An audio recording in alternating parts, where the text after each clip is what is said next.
today we are making my savory twice-baked sweet potatoes. They've got a homemade brown butter filled center with a crispy walnut topping. It's the perfect Thanksgiving side or a great side for any wintertime meals. Let's go make them.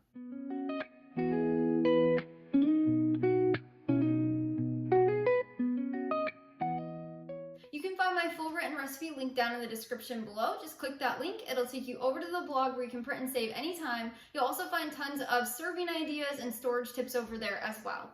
So to get started, you'll want to preheat your oven to 430 degrees Fahrenheit and line a baking sheet pan with parchment paper. You're gonna want 2 small to medium-sized sweet potatoes, so about the size of your hand. You don't want anything too large or else it ends up taking way too long to cook them. You'll want to rinse these under water and scrub all the dirt off and then dry them with a kitchen towel, which I've already done. And then once they're rinsed and dried, you're gonna take a fork and we are going to poke holes in this. Now be very careful. It does take a little bit of force, but you're gonna wanna put about 20 holes into each sweet potato. You wanna make sure they're about 1/4 of an inch deep. Obviously you don't have to measure them, but just make sure they go in more than the surface level. This allows the potato to cook evenly when we are baking it in the oven. Do not skip this step. So you're just gonna kind of poke it like this. Again, be very careful. You can either poke it like this, or you can just put your fork down in there and kind of move it around and pull it back out.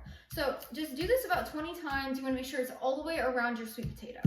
A lot of people like to cook sweet potatoes with a tinfoil wrapping. I do not like to use tinfoil in our home because it's made of aluminum. Just to keep our food a little more wholesome, I like to do it this way and eliminate the aluminum foil altogether. And then we'll pop these in our 430 degree preheated oven for 55 to 65 minutes. They'll be done when you can easily squish them with tongs. So what I like to do, I like to grab tongs and just squeeze them a little bit. You can also grab a knife and try to cut down the middle, and if they're hard to cut, put them back in the oven for 5 to 10 more minutes after that. The baking time will vary, so if you have a little bit larger sweet potatoes than mine, you're gonna wanna add a few extra minutes. If they're a little smaller, you can check them a few minutes before, so just keep your eye on them.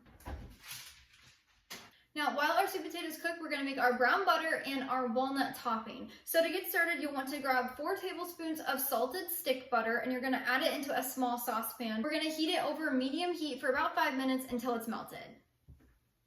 Once the butter is melted, we're gonna cook this for another 5 minutes over medium heat, stirring occasionally. This is going to start turning brown and it's gonna smell a little bit nutty. That's exactly what you're looking for. During the cooking process, you will see a lot of foam forming, and then there will be some browning on the bottom. That's exactly what you're looking for. When your brown butter looks like this, it's completely done and ready to be taken off the heat. I'm gonna bring it to the countertop and let it cool on a little coaster and set it aside. When your brown butter is done, you can just set it aside for now on a coaster, and then you're gonna grab 1/2 cup of walnuts. Now you want these to be chopped, so if they're not chopped yet into pieces, you can go ahead and do that now, or you can buy them like that in the store, so just little pieces. And we're gonna add 1/2 cup of these chopped walnuts into a mixing bowl.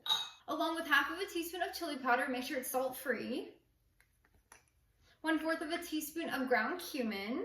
1/4 teaspoon of ground cinnamon. It adds such a little bit of sweetness, but it plays with the savory flavors. It's so good. And finally, sea salt. Then we'll grab our brown butter and we'll measure out 1 tablespoon to add into our nut mixture. Once that's added in, grab a spoon and we're just gonna stir to combine all of these spices in the brown butter so all the walnuts are evenly coated.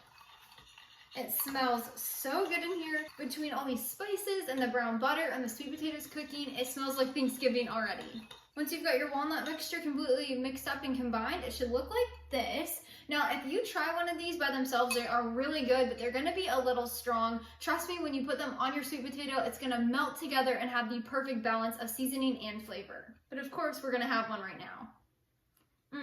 That is so good. So for now, while we wait for our sweet potatoes to finish cooking, we're gonna let our brown butter continue to cool, and we're gonna let our nut mixture just sit over here. You can cover them with a little parchment if you would like, or leave them out, but I'll meet you back here when the sweet potatoes are done cooking. When your sweet potatoes are done baking, they'll be soft, and you'll probably see some goo coming out of where we poked holes. That goo coming out is an indicator that they're completely cooked as well. But then we'll grab a knife and some tongs. I like to use tongs just to hold them. And then we're gonna cut a seam down the side with a knife. This helps open them up so we can get all of the insides out into our bowl. Since these are twice-baked sweet potatoes, we are going to mash them up and then put them back in their skins and back in the oven. So once you've done the slice, you're gonna grab a spoon and we're going to take all of the insides of the sweet potato out. And then you're just gonna place it in a mixing bowl. You wanna make sure that you leave the skins on the pan, and then we're gonna refill them. Once you have all the sweet potato filling out of the skins, you're gonna leave the skins here. You have the sweet potato filling in your mixing bowl, and then we're gonna add in the rest of our brown butter that we made earlier. So just add that right in, along with half of a teaspoon of sea salt. That's gonna help season everything. And then I always like to grab a fork, but you can also use a spoon, and you're just gonna mash this together. You wanna make sure that brown butter is completely combined, as well as the salt in here, and just make sure everything's fluffy. You can also use an electric mixer with beater attachments if you would like. Just make sure you don't overmix them if you use that option. But once you have your sweet potatoes mashed and everything combined, we will then add this back into the skins. So you wanna make sure you divide it evenly between the two potato skins. That way one's not more full than the other, but we're just going to fill them back up. The great thing about sweet potatoes that are twice baked, or any twice baked potato, is when you serve them, you don't have to prepare the potato at all. They're already ready to go, and everything's mashed and seasoned. And then once you've got them filled back up, you're gonna grab your walnut mixture that we made earlier. Just give it a quick stir. It's probably gonna be a little bit stuck on the bottom from all of that butter hardening and cooling down. You're just gonna stir that quick. And then we're gonna top our filled sweet potatoes with this. So you wanna divide it between the two and just layer them on top. You're more than welcome to use all of these, or you can just use a little bit, completely up to you. Once we have our sweet potatoes filled and topped, we're gonna put them back in the oven for about 5 to 10 minutes at 430 degrees. This is gonna help warm up the filling again and toast those nuts on top.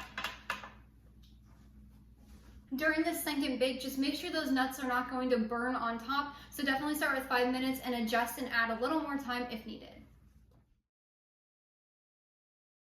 Let's give them a quick try.